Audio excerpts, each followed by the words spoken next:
7.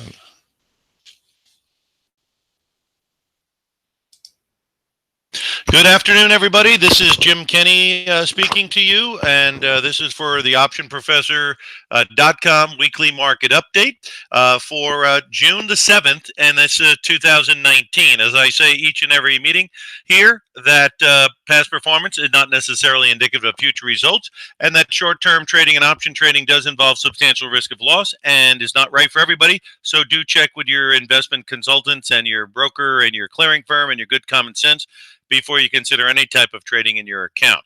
Now, I am going to do a share screen here for you so that you guys can see what I'm seeing. I can show you some different things here today.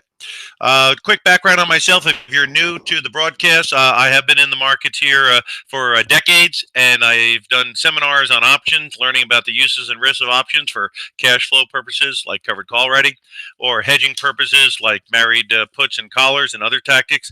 I've been doing those webinars for decades, and basically, as far as the webinar updates here, we do them each and every week. I do invite everyone to let others know about the podcast here. They can get the link by going to optionprofessor.com. And of course, if you have any questions at all, shoot me an email at optionprofessor@gmail.com, and I'll be able to give you a hand with the questions you might have. All right, let's get right into it here. I'm going to do the share here and get that going. And now we can all see the chart that I'm looking at. All right, listen, we had a big news today. What do we got? By the way, I want to, anybody who missed last week, I was in Europe, in Paris and Italy last week, returned this week, so that's why we didn't have a broadcast last week. I did get an opportunity to go through some of the European things going on in their economy as I was over there, so it was interesting from that angle to hear what they were doing. Basically, let's go over right now, though. We got tariffs possibly going on in Mexico on Monday, and of course the tariffs are going crazy all over the place, and we're worried also about tariffs on German autos. And so I don't know if this shall we say, aggressive use of tariffs is going to come back and haunt us. Today, what do we know? We know the jobs report came out, 75,000, way under what they were looking for. But the earnings, 3.1 increase versus 3.2, I think that's pretty much in line. And then the unemployment rate, 3.6, still at that 49-year low. I mean, I've been in this game a long time. This banging the drum for the Fed to ease and do quantitative easing when we're within an earshot of the all-time high on S&P, when we got a 49-year low on unemployment. I mean, I've never seen anything crazier than that. But I guess if you want to get the Dow to 40,000, if that's your only objective, I guess just print money, make it easy for everybody to borrow money, and see if we can make it there. Right now, we had a big run up today. I don't know how it's going to close. I'm talking to you right before the close. It looks like it is trying to roll over a little bit at the end of the day here. I'm going to get into some other stuff real quick here, though.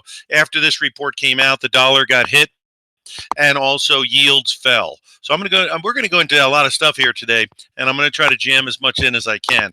Retail sales, factory output, home buying, they've all been kind of weak. PMI numbers globally were kind of weak. But I mean, this banging the drum that we're going to 1% or so on the 10-year, I mean, I don't know. And the Fed's going to hike 3 times before the end of the year, some people are saying.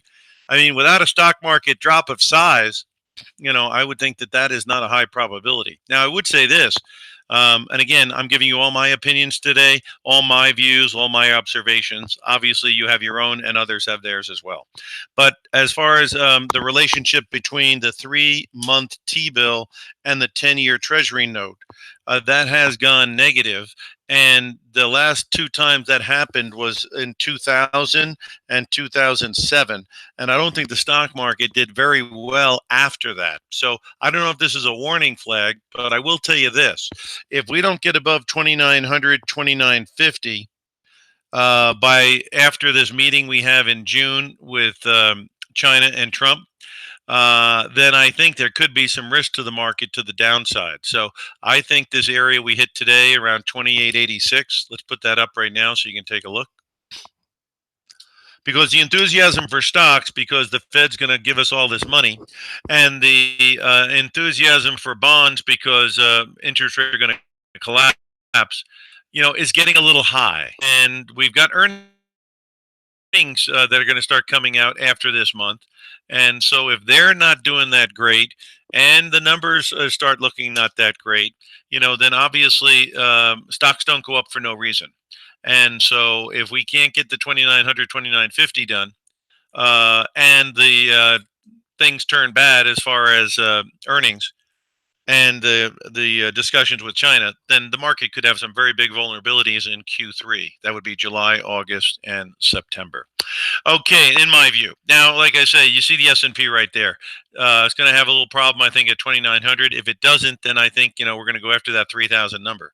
But my belief is that it's possible, very well, that this enthusiasm today, which took us to 2884, and now as I speak, it's 2872. Obviously, it's already rolling over to the downside, and that 2886 I thought was a pretty important number. So 2886, 2,900, very tough area to go through, and then of course 2950 or so, the highs, another area.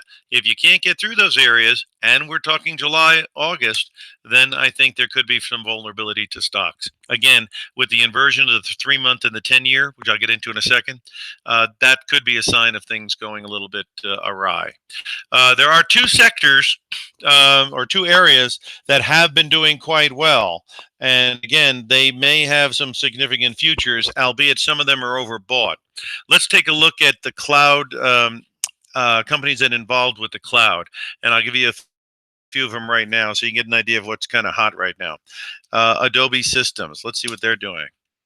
They were doing pretty good today. They're up 1.34%, but again, they were at 282 and they're now at 278. So next week could be a totally different week than what we're seeing this week, and that's where hedging comes in. I'll get into that in a second. Adobe's there. Next one, TWLO, and of course, that company is Twilio, and you can see, bam, they're going pretty well as well. As you can see, they were at 144. They're right on the high, and they've been doing pretty darn good lately. Look at the 52-week, 53 to 144. So if you want to know where the money seems to be flowing, it's definitely going into this cloud area. NOW, I'm just going to, again, I'm not recommending anything to anyone right here. I'm just showing things that I'm looking at. ServiceNow, another one, up pretty good, 276, now 274. But you can see it's gone from 147 to 281. So that's where the money's been flowing. If you're wondering where money's been flowing, that's definitely one of them. Next one is OKTA. And OKTA today is up about 3%. There you go, all-time highs again, 52-week highs, 41 to 28. That's where the money's been going. And today it went there again. Next one is CRM. That's Salesforce. You probably all know that. And that has gone from 113 to 167 and a little bit to 161. But again, it is a place where people have been throwing their money. There's no doubt about that overall for the last 52 weeks. Let's turn to Amazon. Amazon Web Services, very big for this, guys. And right now, you're looking at a company that's up $50 a share, 2.87. Still well underneath the highs, right? But it's definitely getting a bid here. And again, I think AWB is, AWS is one of the reasons they're getting it. Now, payment processing companies are also doing quite well. Of course, the big names here, Visa. And as you can see, Visa is making 52-week highs here today. So there you go. Let's bring this chart up a little bit. You get some idea of the move, 121 to 171 the last 52 weeks. And then there's a couple others that you all know about, MasterCard. And MasterCard is currently doing what? It is up almost 4% today. And again, they're breaking out to all-time highs here as well. Or not all-time, maybe all-time highs. I don't have the chart going back, probably. Anyway, definitely 52-week highs here at 266. They've gone from 171 to 266. And then, of course, PayPal. PYPL. And that's another one that is getting on the bicycle here today. And that one's up 2.5%. And it made a 52-week high today. So processing the payments and and the cloud are doing quite well. Now, if the consumer is dead, there wouldn't be any payments to process, right? So you got to figure the consumer is still out there spending money. And so again, where's this big cut in interest rates coming from? It seems like a big scheme, a big scam to me, because again, unemployment's at 3, you're at all-time highs on stocks. People are obviously spending money. Look at the payment clearing companies. And so, I don't know where this interest rates are going to go to 0 comes from. I'm not a believer in it. I think if he does that, things like the U.S. dollar could go into a collapse mode. Now, like I say, we don't know what's behind the administration's plans. Okay, if their plan is to get the dollar way down, right? And if their plan is to get lower rates, so they cause some kind of problems with trade that causes the stock market to have a big drop, and therefore the rates drop, okay, then that might be part of the plan. Inflation higher. These tariffs are going to be passed on to somebody, so inflation may start kicking up. And then, of course, stocks could temporarily, if they can't get through 2,900, 2,950, they could roll over to the downside in Q3, right? And then, of course, if you call off your tariffs, if the rates are low, and if business starts picking up, it could mean 2020 could be a huge year to the upside. And of course, Mr. Trump does want to get reelected, and it seems like he would, obviously try to put policies in to have everyone happy. Inflation's back. I mean, the farming prices could be up, gold could be up. If the stock market gets running again, if bond investors have made money. But then, of course, their risk would be they'd start losing money if rates go up. But the bottom line is that, if he can get the unemployment to stay steady, if he can get the wages start picking up, the inflation to start picking up, and get the GDP moving a little bit, then obviously 2020 could be a very good year for him to go around and beat his chest about how things are going well. Okay, if that's the plan, then again, dollar going way down, rates going way down, inflation picking up could be the scenario as we go in through the rest of the year. We'll have to see if that happens, and we're going to talk about things that could actually happen if, in fact, that were to happen. Okay. All right. So I gave you some different ones to look at there. Again, we're still seeing utility stocks, have been doing very well. This is the Vanguard ETF, and it just made a 52-week high today. And look, 108 to 135. That's a 30% move on utility stocks, paying pretty decent dividends. So bottom line is that there's a lot of defensive activity out there. If this is such a big roaring bull market, it doesn't seem like they'd be jumping into that. But that's what's happening. All right. Now, like I say, a couple of things I did want to go over with you is, let me just see here real quick here. The banks, because let's see how they're doing. This is XLF, which is the financial sector here, and it's way underneath the 28, and it's certainly underneath the 29. And if it takes out 26, that might not be so good for the banks, which have been touted as fantastic investments for 2 or 3 years, yet they have not delivered much of anything. So the bottom line is, if rates are going to drop and the margins are going to go out the window, then banks could have some trouble. So above 28 on XLF, be interesting, right? And if you break under 26, it could be very well going into the soup. So be careful on the financials. The other ones that seem to be in a little bit of trouble here is the energies.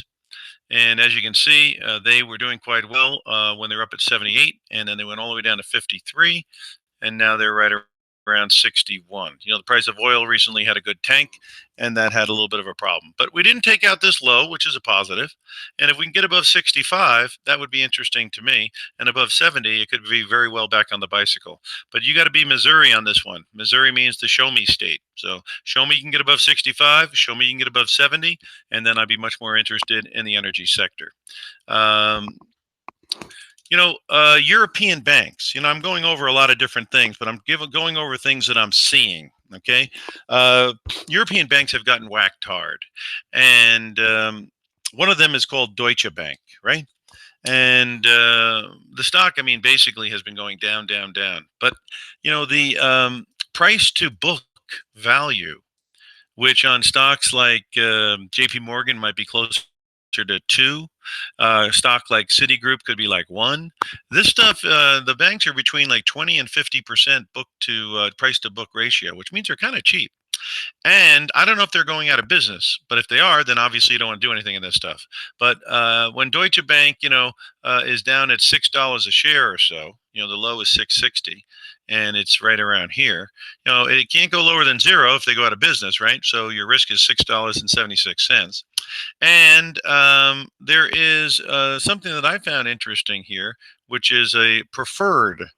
Again, that's a instrument you'd have to look into. You'd have to have your advisor or your clearing firm explain further.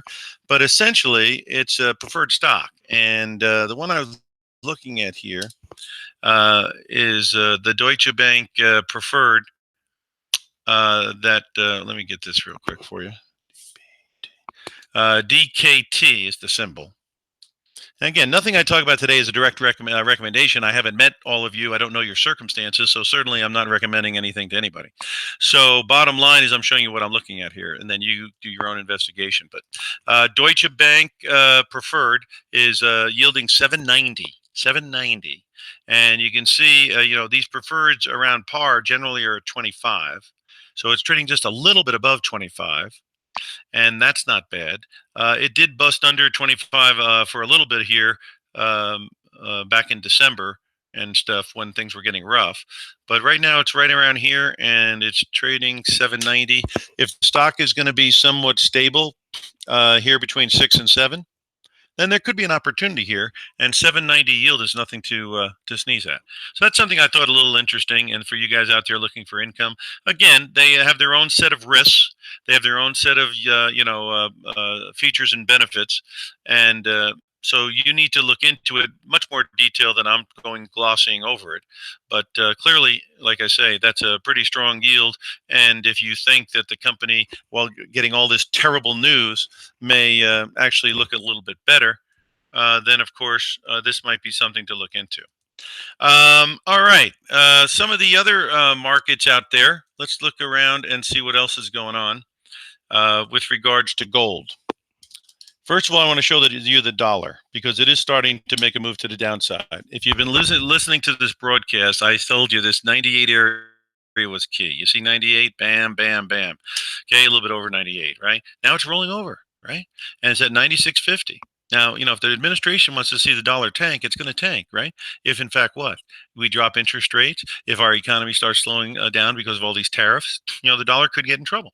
And obviously the whole world probably owns dollars. So dumping dollars, there's a lot of people to sell, and who's going to buy if there's real reasons to sell?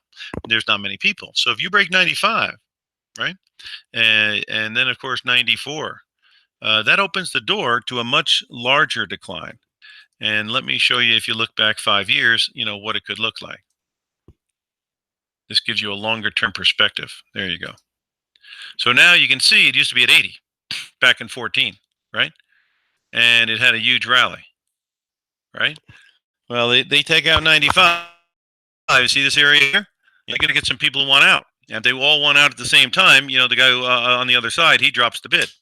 So, going down towards the 90 area could happen pretty fast under certain circumstances. And going back to 80 is not off the table, or 85, because it was there in 2014. In fact, even 2015, it was at 90. So anyway, it's all according how they're going to work with and fiscal policy. I mean, we're running up the deficit through the roof, and they're talking about infrastructure at $2 trillion. I mean, we're late cycle, and the deficits are going through the roof. That's probably not a good thing. And so the U.S. dollar could very well come under pressure. And if it does, my feeling is that where you might want to have some exposure would be in the gold area. So let's look at the gold shares here and get an idea of what they look like. Certainly not on a lot of people's radar. This is Vector's Gold Miners ETF. Okay, so you can see it's starting to break out to the upside. You see it went down to 20. Now you're breaking up here. You get above 24, and a lot of white area up here, right? A lot of white area. So if it starts getting above 24, that might be a sign that these things are ready to make a move. And if it corresponds with the dollar dropping, it could be something that would be worthwhile to have as part of a portfolio. The other thing you can look at is JDXJ, which are the juniors. And on the juniors, you can see here getting above 35 key. Right now it's about 31. So again, maybe too early. But sometimes you got to keep things on your radar before they get away from you. So the bottom line is this is a sector, the metals and the dollar, which certainly, have not done anything for people to speak of for a while. But that doesn't last forever sometimes. And if the intent is to drop the dollar, drop interest rates, and get inflation coming back, then this stuff could do very well in the months and years to come. So keep an eye on that. And there's your numbers; they speak for themselves. And if you start seeing them to advance, if you wanted to get your exposure going on it, that might not be a terrible thing to look at in that area. Okay. What else did I want to cover with you here today? Um, yeah. I did want to give you a little bit of an idea on the two things that I look at that have got me thinking that the rally may not break that 2,900 and 2,950. I mean, why would I even think the word bearish on a day like today? Well, it's because the transports and the Russell have been very good to me, giving me an indicator on where we're going. In other words, if we're going up or down. You notice when this thing started to break, we were way over here in what date? Let's see. Okay, transportation average when it started to break here. Well, let me go back to the 1-year graph. Got the 5-year graph up here. I'm going to switch it back to 1. Because you'll notice that when this thing really started to take off on the upside, let's look at the dates and we'll compare it to the S&P. This thing made its turn right around the end of the year, right? And it made its turn down right at the end of April. And it couldn't make any new high in May. And that was when you got a pretty good drop, right? So we've rallied back up a little bit, but there's a stop of resistance right now, possibly, right? And so, this thing turned down at late April and it turned up in late December. Let's look at the Russell. Now, the Russell has been lagging. The S&P's up 13% plus even more since Wednesday.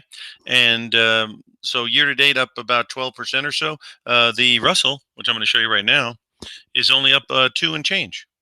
So the Russell and the small caps have totally lagged, as the transports have as well. And I don't think that's bullish.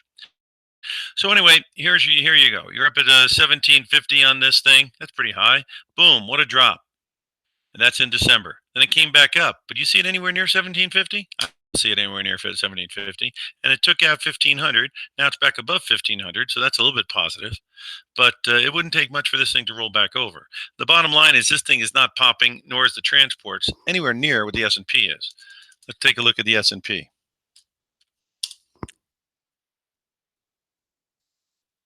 Okay, you're at a 2873 on the close here, and basically this thing came about 11 points off the high today. So we'll have to see what next week brings. But getting back to the turning point, late April, this thing gave us a turnover in the transports, right? But this thing didn't turn over to May. So 2 weeks after the transports turned over, this thing turned over. And up here, pretty similar. Right in the end, they both turned up about the same time. But the transports gave you a 2-week headway that there was going to be a correction coming. And so you got an ability to catch that. But the bounce back up here to 2,900 is much stronger than you've seen in the transports and the Russell. So again, I'm not a guy who waters on parades, and I don't, badmouth Santa Claus. When things are good, they're good. And we've had a very big rally. But, I'm not in the business of just telling people what they want to hear. So is my view, my opinion, my observation is 2,900 could be a problem. And today's high could be a problem. And 2,950 could be a problem. Those all are in the same neighborhood, basically.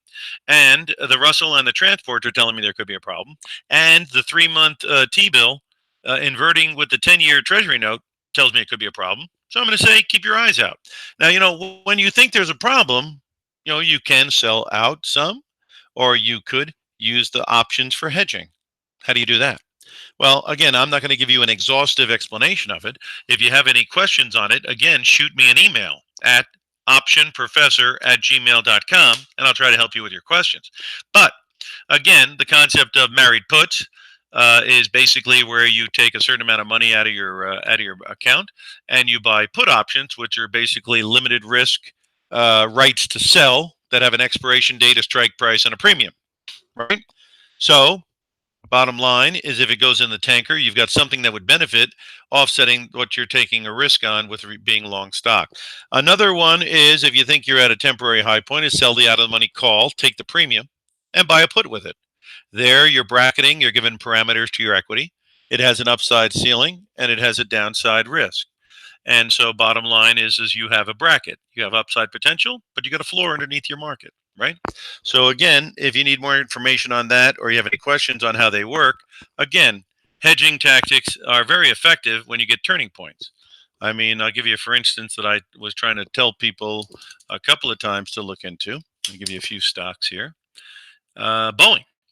Boeing went up to, look at that, 440. Well, when it was up at 440, the 200-day moving average was down at 350. Well, when you're $100 above the 200-day moving average and you're a behemoth like Boeing, that's very overbought. Now, I didn't know there was going to be plane crashes and problems with their aircraft, but I do know something happens generally to move it back to the mean. Sometimes, many times. Now, in this case, you could have bought a put up here at 440.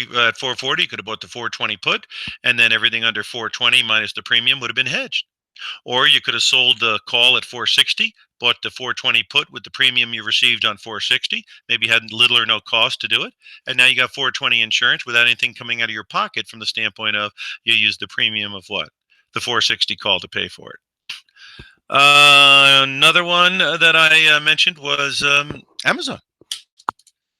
And I'll give you an example of how that. Now, Amazon's going to have huge premiums, so you almost have to do a collar because you need to bring in premium to pay the other side, because the deductibility of that premium is going to be very, very heavy, and it's also going to put a big dent into your equity.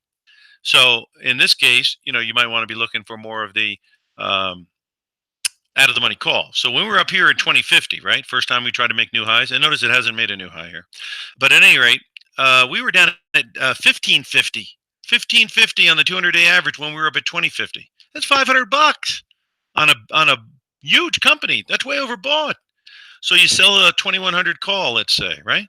As an example, theoretical example. And then you buy the put, 1900, maybe 1800, whatever. Now you got some floor underneath your equity. Okay? Now if it goes down, that put, 1800, 1900, whatever you got, is protecting your equity, right? So basically, what are we saying here? From time to time, using tactics like married puts and collars are certainly not a bad idea. And if we're not going to get through 2900, 2950, this could be a neighborhood where they could come in handy. Again, the end of the month, we're going to have that meeting, Trump and Xi. That thing doesn't go well, and earnings come out lousy. You're not going to be seeing new highs on the S&P no matter what the Fed's going to be doing, right? Because, again, you have real prices, you have real valuations. They have to be backed by something. Again, sometimes you get a company that's just come line betting, where people are just betting on the future, like Tesla.